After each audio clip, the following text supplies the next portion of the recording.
mu Kenya yafudde ababiraba mu biraba abagezaako bigoberera mwalabye bannakenya baganye okukkiriza nti omuntu waabwe yafudde bufi era ebintu bingi bitandise okuvaayo. Ruto bwe yali nga amutikkiro bwa CDF yagamba nti ono baniogola be bamu ku baali bannwanyisa nga balwanyisa obuwanguzi bwange naye era nze ngenze maaso ne muwa obwa CDF. Yemu ku statement ze yakola kati oluvannyuma lw'omwaka gubadde gugenda kwera mwaka n'amugjawo n'abagambye ekyo kyava Kampala. Muwulire security alert z'olwaliro bulungi kuba eggulo naziyiseemu lukwakwayo njagala nzitereeze nziddemu njagala muntu agingire ne embassy ya Saudi Arabia. Bannange kambabuulire nze ndi kata naye nnina ekizibu ky'abaana b'omu Saudi Arabia. Abaana bali mu mbeera mbi nkola emirimu n'eja embassy muntu agingire embassy ya Saudi Arabia muntu agingire ambasada. Waliwo omusajja bamuyita Yasini amyuka ambasada leero mbajjiridde mugenda kumpulira. Kansooke mu bino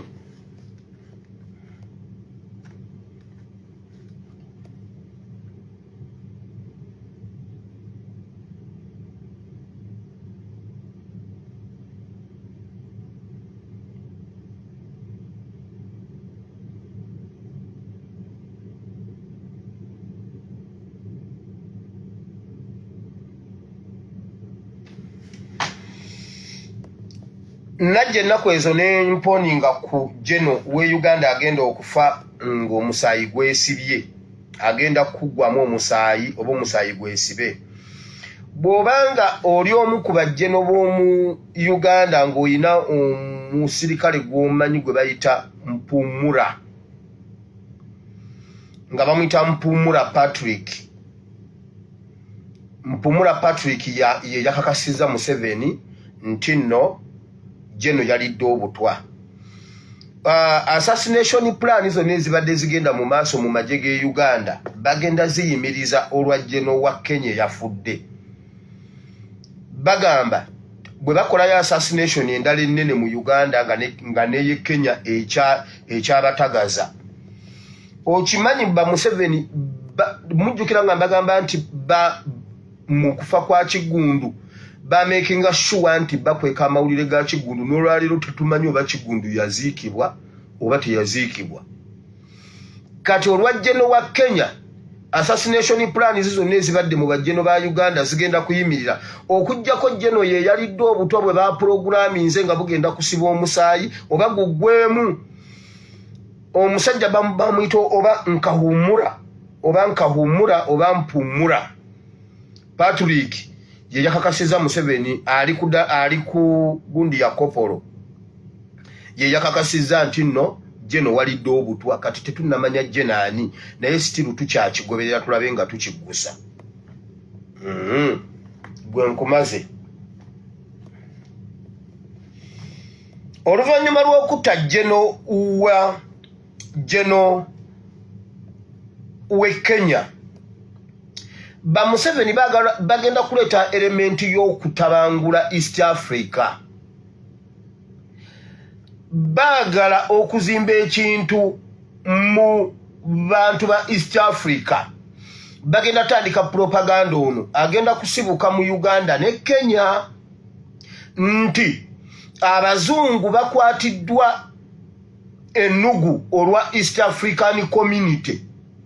Mbu abazungu tebagala East Africa kwegatta era bagenda teekawo embeera mbu abazungu be balwanyisa East Africa mbu tuleme kwegatta mbu okwegatta kwaffe kutiisa abazungu. Naye njagala mbabuuze gwe omuntu wa wansi East African Community ogifunamu ki ng'omunna Uganda tebakukkiriza kulinnya nnyonyi e Kenya bakugamba ddayo olinnyire entebe tosala kuyingira Rwanda. Ife tulina kye tufuna mu East African Community naye baagala okukituteekamu mbu waliwo East African Community eyo kirabu enyweza abakulembeze okweremeza mu buyinza okutunyigiriza ffe kirabu yaabwe eyo enyweza bakulembeza abawaggulu sifa abawansi. Wulira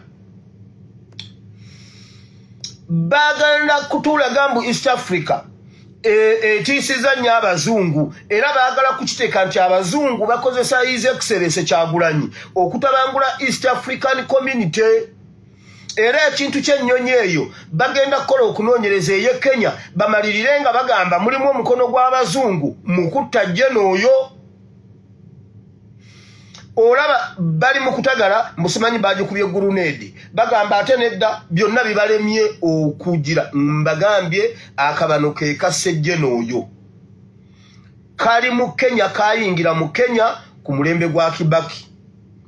Kati ku Ruto katandise kwegazanya bwegazanya. Ruto atandise pulani Museveni zakola Kampala oba ze yakola mu Uganda okutandika okujja w'abanene abasobola okumulemesa okukwata ku constitution.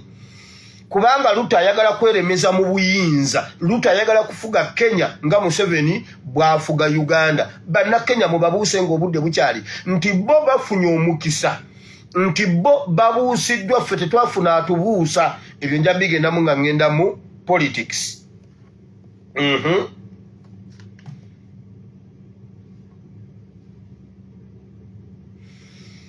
Kyemugenda Museveni abadde agezangako okuleeta okutabanguka mu ggwanga Uganda ne tumukuba mu security alerts n'abulwa waatuyita. Pulaani zonna ze tubasuuziza mu Uganda baagala kuzigaziya kuzitwala mu nsi endala ezituddiridde. Essaawa yonna temwewuunya nga waliwo bbomu ezikubiddwa mu Kenya.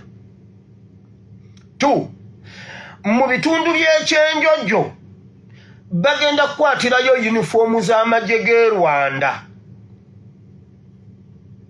Muwulire ebintu byenjogera. Mu bitundu by'ekyenjojjo bagenda kukwata abantu nga baabwe bagenda bakwatira mu bukubo obwa panya.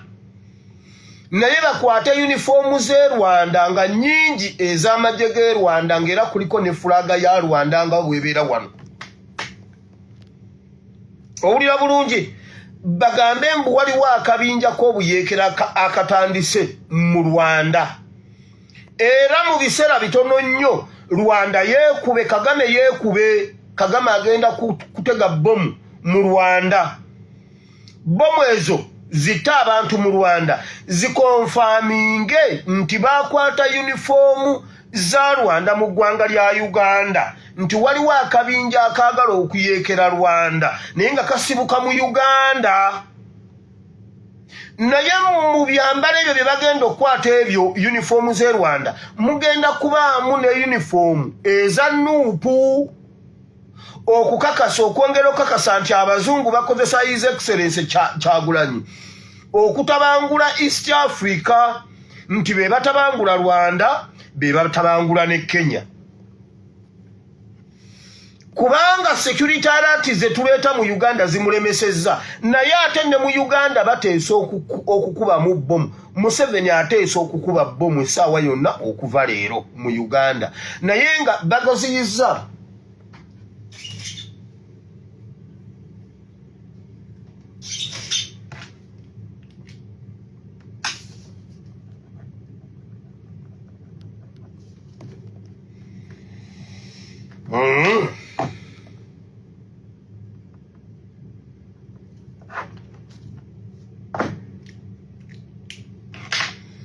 So Museveni olw'okuba Uganda yebadde muzibbomu biki kati ayagala okufuula ekintu kino nti kyaddala nti East Africa yonna eri under attack. Kagame agenda kwekuba naye agenda kwekuba oluvannyuma nga bamaze okukwata uniformu z'e Rwanda mu Uganda. Then mu bbanga ttono mugenda kuwulira nga bakubye ne Kenya naye ate ne Uganda Museveni ateekateeka okuddamu okukuba Uganda bomu. Eyo nvuddeyo. Njagala okukulisaayo mwenna ababaddemu abatukiikiridde mu UK. Bukyanga His Excellency atambula mbadde sikkirizangako ku bantu baali basinze kata naye kati tulabika kata ffe tuli mu kyokubiri UK yatusinze yatuwangudde naye tusaba His Excellency okuddamu okutukyalirako wano oba enkya oba agwa bugwi yafu tunategerera nti nazze kimala bumazi. UK mwebale nnyo mwebalire ddala Mukama abawe omukisa. Waliwo bingi ebyogerwa era nga bwe batyo babadde batusiruwaza nti ba mayindi biki bagezaako okujja okufuula kyetwalabye abantu kye babaddemu kyetwalabye kyetwagoberedde bagezaako okukifuula simanyi batulagenga bwe byaganye simanyi tebyabaddeyo bajula n'okutugamba nti Kyagulanyi teyazze. Ebyo Museveni abadde abikola ng'asasula abantu ne basiruwala ne bajja ne batusiruwaza. Oyo mindset mu 2018 yasolooza ssente mbw ategeka boat cruise ne boat cruise ya mulema i London. Bwemba nimbi eve ku internet yategeka boat cruise ne mulema abamu n'abaddiza ssente abalala n'atazibaddiza. Alowooza twerabira oba tetwaliwo. Nayogedde ku kyokusasuza His Excellency omusolo ne muwakana ne mugamba naye naawe pastor tubaleemu amagezi kisoboka kitya ate secretariat eyo wayiyiza njiye. Okimanyi nti eryo etteeka gye liri nga lya mutuuzo Peace Mutuuzo we yabeera Minister wa Culture simanyi entertainment and what we baganira His Excellency Kyagulanyi okuyimba mu Uganda ku kyalenga n'ayimba ebweru w'eggwanga ne baleeta etteeka eryo mbu omuntu okuyimba ebweru w'eggwanga olina okusaba gavumenti ate olina n'okuwa omusolo ku ssente z'oboogize ebweru w'eggwanga Peace Mutuuzo. Abantu abamu mwerabira gendayo okinoonyereze obanga ekyo ekintu tekiriiyo oba tebakyogerako. Nkugambye Mpuuga Supiika ne Museveni akakawairo ate no Mpuuga ye yakabajjukizza n'abagamba bamuggyeko omusolo. Tekawo abiri ogenda bbira. Bw'oba oli Uganda nga oli asikaali nga toyina mulimu njagala asikaali omu nga musajja waliwo yeetaaga asikaali olina okuba nga oli mu bitundu by'e Nansana Namuŋŋoona around there inbox me ofuna $30,000 omwezi. 15,000 basobola okugikuwa end of month buli lunaku ne bakuwayo 15,000 gye 30,000. Owulidde oba gw'onoozaagala lumu oba onoozaagala bwotyo 15 end of month buli lunaku 15,000. Inbox me ng'oyina ebisaanyizo by'obwasikaali nga oli agenda kukutwala ku poliisi akuregisteringe amala okuregisteringa akukwase omulimu gw'obwasikaali 30,000. Bw'oba gy'oli bwenva wano inbox me. Kale video etandise.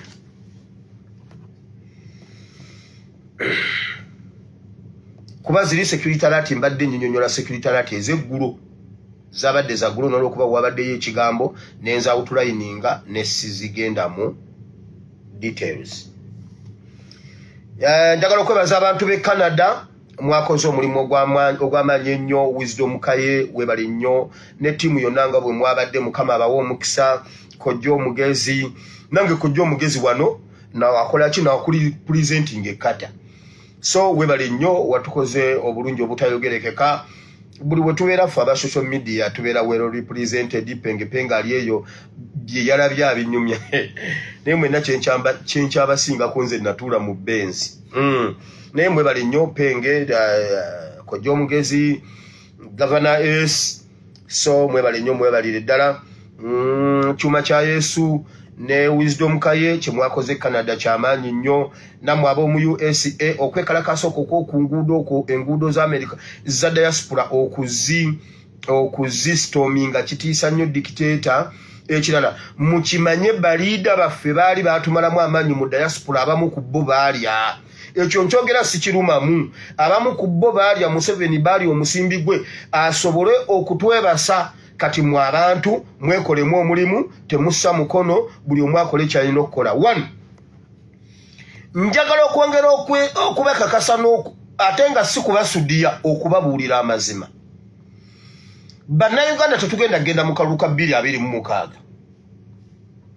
tewakyaddamu kubeerawo kalulu nga Museveni oba NRM nga bali ku ballot. I repeat, ebimu ngenda bigendamu nga tuli mu politics. Weewaawo mu mukama waffe mbakakasa teriyo kalulu. Bagezaako batunuza mu kalulu n'okuba preparinga n'okuba malamu amaanyi. Kola by'olina okukola nga kiggwa leero. Nakugambye ekitali mu busobozi bwo kireke wali yakiri mu busobozi obwo yakikola. Eby'omwoyo bimanyibwa ba mwoyo. Bangi ekyo bakiwulira ng'olugero naye ate weewuunye tekisoboka. Bangi bwe bagamba nti Museveni ayinza okulukya enkya nga si ye pulezidenti wa Uganda, abasinga obungi bakugamba nga kisoboka kitya. Ekyo kirimu bitaliiyo. Bangi bakikwata nti Museveni ku mannya ge g'alina obungi bwago, kubanga tumanyi nti buli kulonda okubaawo aleetayo erinnya eppya, era nga ne 2026 waba wakujja yateeseteesedde erinnya lyagenda otuleetera erinaakola mu kalulu ako. Kati amangi ku mannya ago amangi g'alina baagattako n'erinnya pulezidenti. Bamanyi nti nayo limu ku mannya agamutuumibwa, kubanga bakimanyi nti Museveni alina okubeera pulezidenti w'eggwanga lino, alina kuvaawo. Bwe bawulira nti 2026 tewali kalulu bagamba kinaasoboka kitya. Oba si kyekyo nti kasobola okubaayo naye nga Museveni tali ku baloti, bagamba bino byakwewuddiisa. Naye ng'ebyamazima buli kimu kisoboka. Gambye nti eby'omwoyo bimanyibwa ba mwoyo. Olwaliro oyinza obiwulira n'obiwulira nga lugero, naye tomanyi nsonga lwaki abyogera bw'atyo. Gwe kuzannya paati yo naye azanye paati ye. Buli omukola ky'osobola tulabe nga Museveni tumwejjirawo nga tetutawaanye nti tumuggirewo mu kalulu, kuba ye yakkiriza nti ballot paper tesobola kumuggyawo. Nga bw'eri nti si yamuleeta yajja na mmundu, akakasa nti ekisobola okumutwala kisobola kubeera mmundu ng'eyamuleeta. Naye nga bannayuganda bwe tutalekamu amaanyi ne tumanya nti buli omulwanira w'oli tusobola okwesiga okululako nakyemalira, ne tuteeka akalulu k'okulonda 2026 nga ballot paper teriko wa NRM oba nga terabikiddeeko linnya Museveni. Kisoboka singa obeera n'okukkiriza.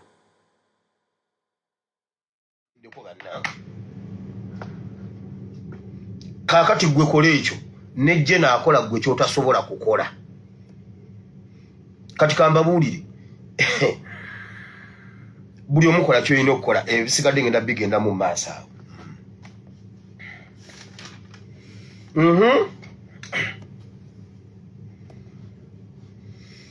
Nabagamba tuyize wano ne tubagamba ku bintu bya endagamuntu imisifomu nga babasaba endagamuntu z'abazadde. Naye bannayuganda tulina amagezi. Kati njagala mbabuuze, gavumenti yatuggyako endagamuntu nini namba ku imisifomu z'abaana. Kati myaka 3 nga bakuŋŋaanya imisi. Immediately kasita twava mu kalulu batandikirawo ne tubagamba temuwaayo. Ne babakuŋŋaanyako kuba Museveni yatandikirawo okuteekateeka akalulu ka 2026 nga bakamala okumukuba aka 2021.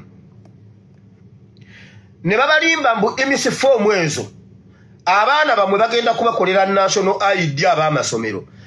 Ebiseera ebyo abali mu S4 bayingidde university, abali mu S5 bali mu university second year, abali mu S6 bali mu university third year oba second year, I don't know. Abali mu S5 bali mu university second year, abali mu S4 bali mu first year university. Naye nga babagamba bagenda bawa ID ez'amasomero gano. Waliwo omuzadde yali afunye ID y'omwana ow'essomero bukyanga batandika kuba registeringa.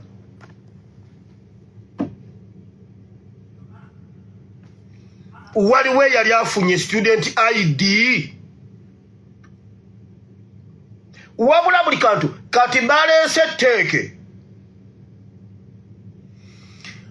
mbu bagenda gaba sente z'emyoga buli bantu ku kyalo babagamba mwewandise mugenda kufuna emyoga naye okufuna emyogo olina okuba nga oligestalinze national ID simanyi babayise ku bitawuluzi simanyi ku kasaawe wa simanyi ewa chairman mbu muligestalinge babaleetere emyoga mukakasa Museveni afuba kulaba nga abajjamu nini namba zonna kyova laba nini namba eyiyo bagitwala ate n'omwana wo n'awandiika details zonna n'omwana wo ne batamuwa ID amanya g'omwana wo ne bagawa Omunyarwanda naye naawe ne batwala nini namba yo mujja genda okutuuka mu abaagala mbuno mugenda mu kulonda oliba walonze dda nga bayingizaamu ID yo nga nini namba yo yalonze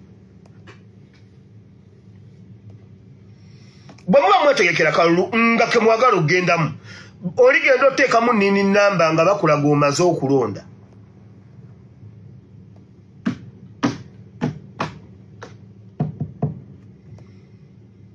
ate ku luno ayagala abibalansinga bulungi nga ne bwe mumusaba simanyi audit agigendamu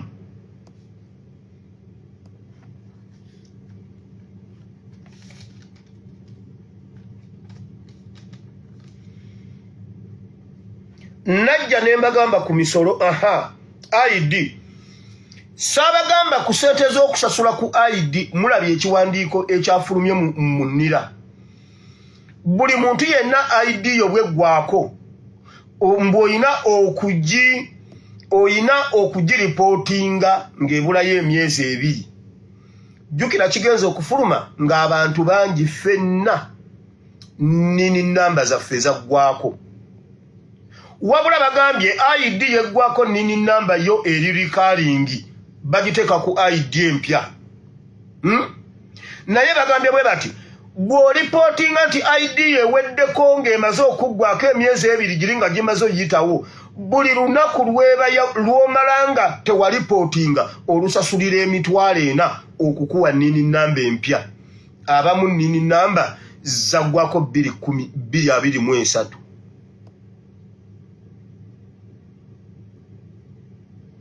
buli lunaku bw'oba tonnaba kiraba ngenda kibateerayo ku peegi buli lunaku lw'omala olusasulira emitwalo 4 kati bw'obanga omaze ennaku 30 nga eweddewo omwezi mulamba emabega kwata emitwalo 4 tayimuuza ennaku 3 bwe giba emyezi 3 emitwalo 4 tayimuuza ennaku 9 mujjukira nga mbagamba ebintu ebyo mujjukira nga mbagamba nti ente zigenda kuwa omusolo ne mugamba mbundimba mujjukira nga mbagamba nti ente zigenda kuwa omusolo mujjukira nga mbagamba ku tanka Museveni afande Katongole ayina tanka ewaka yaliita omutwalo gumu genda y'omuggyeko omusolo gende wafande Katongole genda ovuge Buwama road gweve Kampala kwata Buwama botuuka Buwama weta Katebo road totuuka Katebo gende ebunjako genda ku kyalo bayitawo Bugoma bunjako obuuze wafande Katongole chairman ero situ ate chairman wa NRM osooka omunkubira lisiiti y'amazzi ayina tanka eyina liita omutwalo gumu yesooka ozimuggyeko ategeere kye yaleeta kati ageza nkubira essimu aŋŋambe mwana wange bansabye sente z'amazzi nze mubuulire kye mugamba Museveni sookera ku afande Katongole asasule sente z'amazzi abannange ngenda kunyumirwa gavumenti ye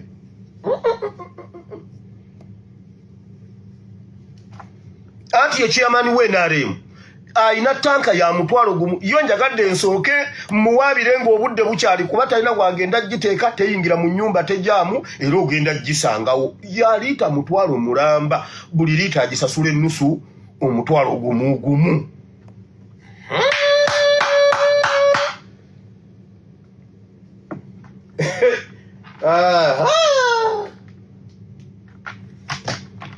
yaba asooka okugusasula kuba kati enkuba etonnya aye yakungula amazzi ga bwereere Museveni bambi Museveni genda afande Katongola asooka awe omusolo ogwo. Nabagambe ente zigenda kuwa omusolo ne muwakana. Mwawulidde bwe byatandise. Supiika yabyogeddeko n'agamba ente ziwe nze nnyina ente naye saba na muntu ansolooza musolo ate nga nsobola okuguwa. N'omusuubuzi waliwo omusuubuzi omu eyakyogedde oba bwe tutunda batusolooza lwaki abatunda ente bo tebabasolooza. Mujjukira nga mbagamba nti bagenda kusolooza ente basolooze n'emmwanyi bagenda kubala ebikolo by'emmwanyi by'oyina wulira bwe bagenda okukola. Omusolo gw'emmwanyi ogw'ente gwo gwawedde dda gwatuuse dda. Museveni afande Katongola ayina ente ewaka gwatuuka e Buwama ogambe wa bodaboda akukulembere mugambe ntwale wafande Katongola. Abaana bangi abantu bangi bagenda mu vacation ne batuuka wali e Buwama ne bagamba tugenda wafande Katongola abeera ali awo ng'omuntu azze owaayo ate gwani munnange yafande nzize anti munnange mutabani wasimbu atubuulira ekigambo bagenda n'emigaati kati ne Museveni kamulagirire nga wamma nga bwe mbalagiridde ne mutuuka. Museveni afande Katongola alina ente ewaka alina n'ebikolo by'emmwanyi. Afande Katongola ye yatuleetera ekintu ekyo asooka asasula essente z'emmwanyi.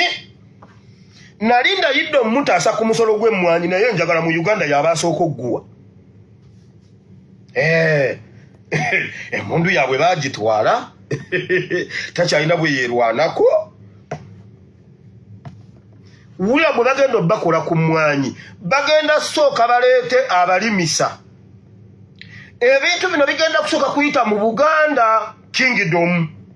Katikkiro simanyi Bukadeefu simanyi ani babagambe bwe bati emmwanyi terimba. Muzeeyi olina emmwanyi mmeka kubanga emmwanyi wazisimba olina yiika mmeka nti 6 oba 4 oba 1. Ekikolo wakisimba gundi mita mmeka okuva ku kikolo tuuka ku kikolo nti bwe nti bo bamanye nti kati yiika ebeeramu ebikolo bwe biti nga bakulimba bagenda kuwa ebigimusa simanyi bagenda kuwa biki kaakati olumala kyova olaba etteeke ly'emmwanyi kyova olaba nga emmwanyi zirinnye. Emmwanyi zirinnye akatale eryo tteeke emmwanyi bagenda giteekako omusolo omalirire nga emmwanyi kase ya nusu 600 oba 15 in between we wagenda nga zonna zigenze mu musolo. I repeat. Afande Museveni Bugoma bunjako waliyo ekyuma ky'emmwanyi afande Katongola atwalawo emmwanyi ne bakuba kase era atunda kase. Kati soka kwa afande Katongola ensi yonna etegeere nti ate gwe tosaaga. Nze bwe najja ne mbagamba nti afande yaguwadde saagala muntu agaana kuguwa. Tewabaawo omuntu yenna awa ssente za tanka y'amazzi ng'afande Katongola tannawa musolo ogwo. Tewabaawo omuntu awa ssente z'emmwanyi ng'afande Katongola tannaba kuwa musolo gwa mmwanyi.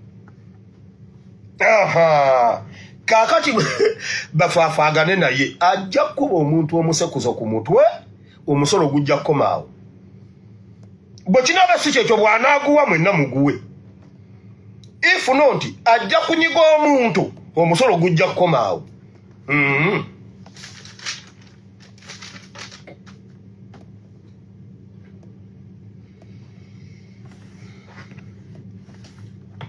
Abantu b'emasindi mu kitundu kye bayita Kiguliya waliwo olusozi lwe bayita Kiguliya muwulira bulungi. Abantu b'Ekiguliya mwenna awo we muli ku lusozi n'okuliraana olusozi Museveni yaluguzizza Abachina wansi awo wonna mutudde ku kirungo kye bayita Tiini oba bikebe.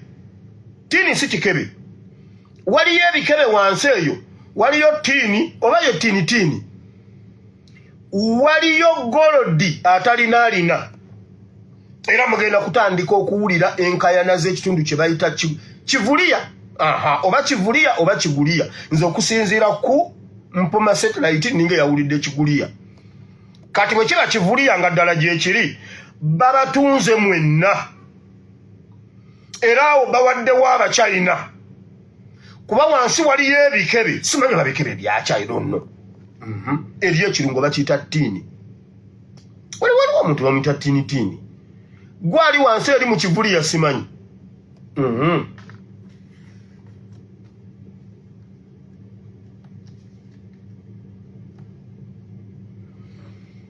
essaawa yonna mu Uganda bandi bakuba bomu Museveni agenda bakuba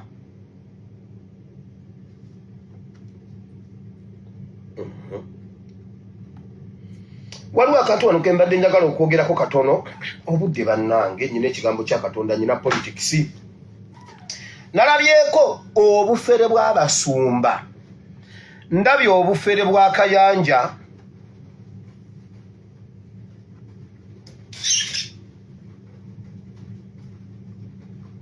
ne Mukakenzo ani Nyabakenzo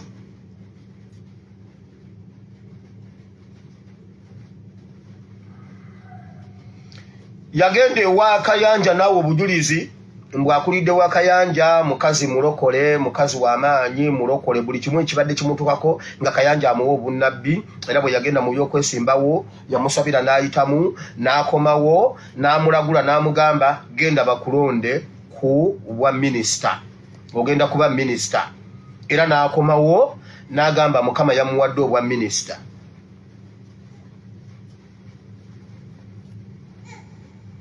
omukyalo oyo omulokole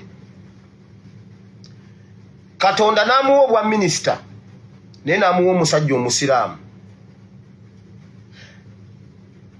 munzikiriza Sheikh Kiti yagambye omwana we okulokoka waakiri afa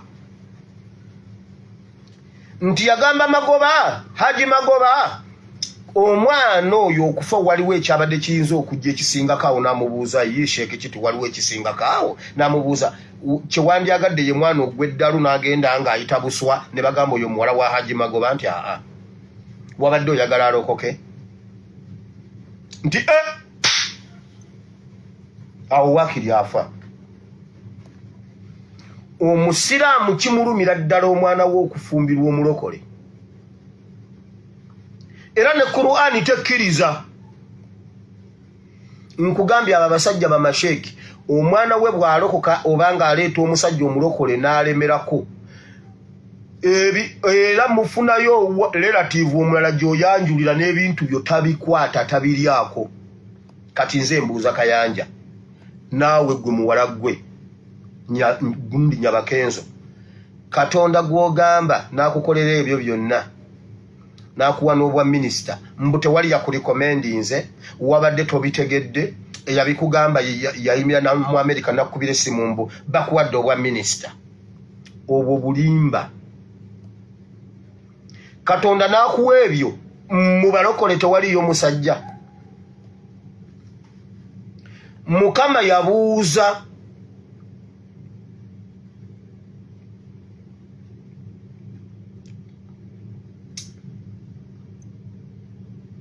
Samusoni ewammwe tewabaddeeyo muwala gw'oyinza kuwasa olyoka ogende ettimuna olyoka ogende mu Bafirisuuti okunoonyayo Derira Katonda yakuwadde obwa minisita mu balokole yabadde talina eyakuwa obwa minisita ye yakuwa n'omusajja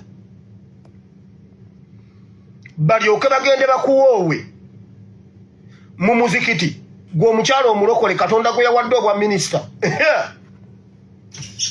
mulekerawo obunnanfuusi n'obulimba bwammwe eyakuwa obwa minisita ye yakuwa n'omusajja eyakuwa omusajja ye yakuwa n'obwa minisita toddayo okutulimba